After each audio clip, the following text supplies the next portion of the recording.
Welcome back. Paul, Catalina, Craig Smoak here with you on 365 Sports. And a couple of things that we didn't get to, and then we're going to talk Big 12 and SEC title game. Tomorrow we'll get into the ACC and the Big 10 game. But, Craig, you brought it up right before the break. Mac Leftwich, now the offensive coordinator at Texas Tech, a 3-year deal to become their offense. He's got a top 15 offense in the last 2 years. And you heard Sam say it, like, I don't know if Joey could have hit a home run any harder than he hit with both these coordinator hires, especially since Mac Leftwich was in a huge demand other places. Yeah, I mean, he mentioned Utah pursuing Mac Leftwich and others as well. And so I think clearly Joey had a game plan before the season even ended of what he was going to go out and do as soon as the season was over, even though they have a bowl game, obviously. And clearly a defensive change was right at the top of the list, and he identified Shieldwood pretty quickly and got that done. So kudos to him on that. That alone, I think, would have been a hire to get excited about, but then less than 24 hours later to then go and land one of the top offensive minds in the entire country, especially if you're talking, under 35 guys. Then Mac Leftwich, along with his partner in crime, G.J. Kinney, are both near the top of that list. So, Texas State's been pretty prolific, and before that, Incarnate Word. I think, obviously, Kinney has something to do with that as well, but Leftwich was part of that secret sauce. And so now with, obviously a big budget and a lot of talented players coming back, and now a revamped defense, there's a lot of excitement. 8-4, maybe 9-4 when all is said and done.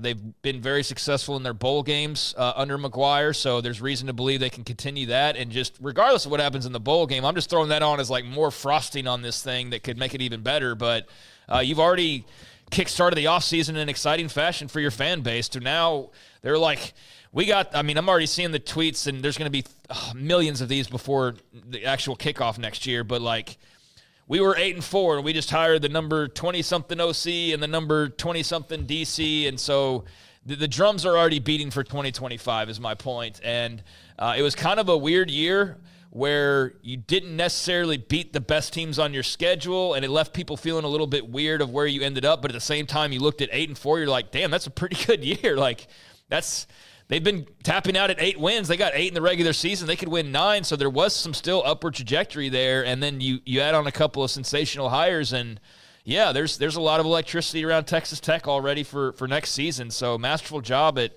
landing both of those guys, and I'm sure it didn't take much coaxing to get Cody Campbell or whoever else to open up that checkbook, because they've been pretty public about wanting to get this thing where it needs to be. So big day, a big couple of days for those folks out in Lubbock. Yeah, huge for them. Elsewhere, this guy's career is kind of baffling. Eric Bieniemy was the number one offensive coordinator in the NFL because of Patrick Mahomes, but now he's been let go at UCLA. He was with the Commanders last year, and they let him go in favor of Cliff Kingsbury when Dan Quinn took the job. And there was a lot of outcry about him not getting head coaching jobs, but part of this might be he didn't really call plays when he was in Kansas City. That was Andy Reid, and while he might be, a nice position coach or whatever, I'm just not sure he's that dude. Maybe he just hasn't gotten the right shot yet. But so far, it just hadn't worked out for him.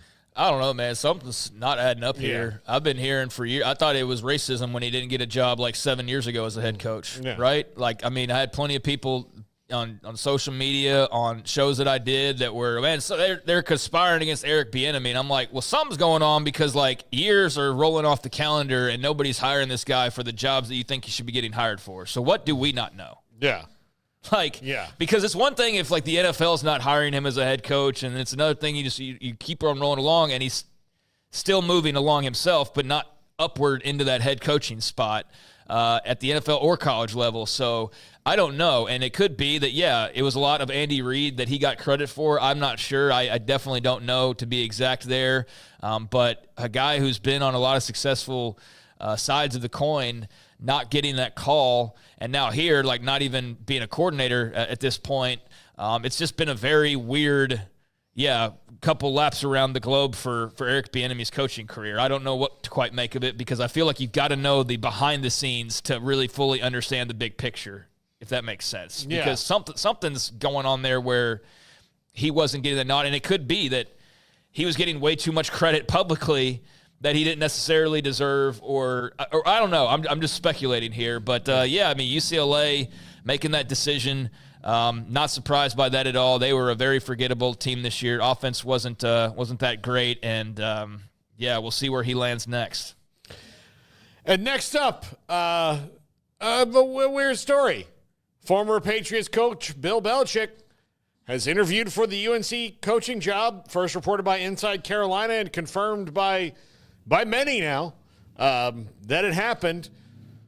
I don't know, if it's a great idea or a horrible idea.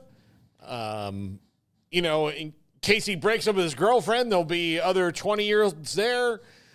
It's just such a does he want to do all this that's in college football right now, or? I don't know. I'm bothered by the typo, and I can't help that. I should have been an editor in another life. I really should have put Patriots, Brett. Patriots is what he had on there. I noticed things like that. I really should have been an editor. But, this is a very interesting story. I don't think this is going to happen. I guess is what I'm saying. I don't think that there's a really legit shot that this happens, but I think it's fun to see put out there and just see the sort of reactions to that. And I saw a few people making the joke about, is his girlfriend also going to enroll in classes once he takes the job, things like that. So people having fun there. But, yeah, it's a weird name to throw out. And I guess the answer to would he really want to recruit and do all these things is does he really have to? You can just go hire a staff to do that, and you can also rely on your NIL to carry you most of the way. So just get coaches that deliver you the talent, and you just do the coaching thing. That's how I could see that working out. But I just think college football is too much of a mess for him to want to enter into at this point. I wouldn't want to walk into it if I was Bill Belichick. But then again, maybe that craving to coach is still there.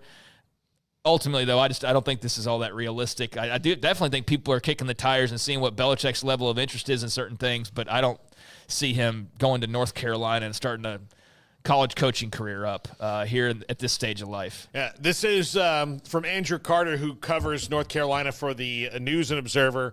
Source confirms a report that Bill Belichick interviewed for the vacancy. He blew them away in the interview, which, if he didn't, that would be something else. Yeah. That would be... Just walking with all those rings on your hand, that blows people away. It's not really that big of a deal. We just kind of fell in. He's not... going to be that guy.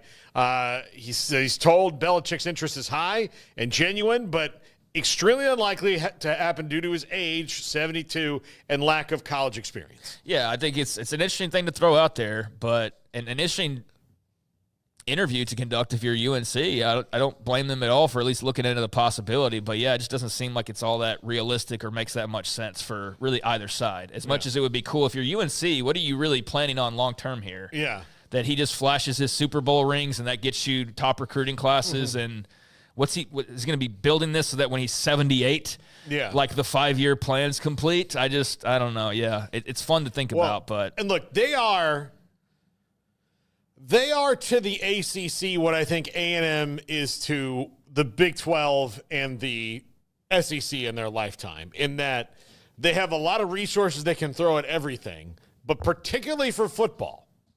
Like basketball, baseball, a lot of things great in North Carolina. But for football, they haven't won an ACC title in 40-plus years.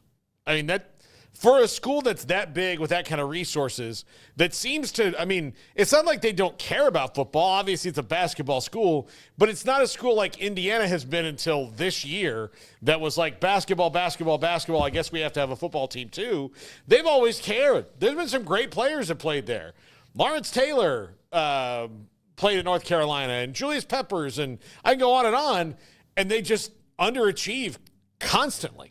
Yeah, they're definitely a basketball school, but I think with where they are in the NIL world and have this opportunity to kind of shake things up, and also being maybe on the precipice of something even bigger in realignment in the next few years, they're obviously one of those brands out of the ACC that is very attractive potentially to some folks out there. So I think it's a good time to position yourself as best as you possibly can if you're UNC, and this is a great opportunity to do that, but not by hiring Bill Belichick. I just think that's I mean, you just got rid of Mac Brown, who's too old, and so you're going to bring in another guy who's like the same age as Mac Brown is, who has even less college coaching experience, and just throw him into the NIL transfer portal world. I think it's fun to think about. I don't think it's all that realistic. I think it's worth kicking the tires on it for UNC, but it doesn't make a whole lot of sense for trying to turn this football program into the basketball equivalent and have it be as successful as it could possibly be. Yeah, no, I just think it's pretty bizarre to throw him out there. Although for the next guy, he'd be like, look, I got this job over Bill Belichick. Yeah, I beat out Bill Belichick for the North Carolina job. That'd be something cool to say. Yeah. Raheem Morris can say that in Atlanta right now. He's like one of the so it's a very small fraternity of guys who beat out Bill Belichick for jobs.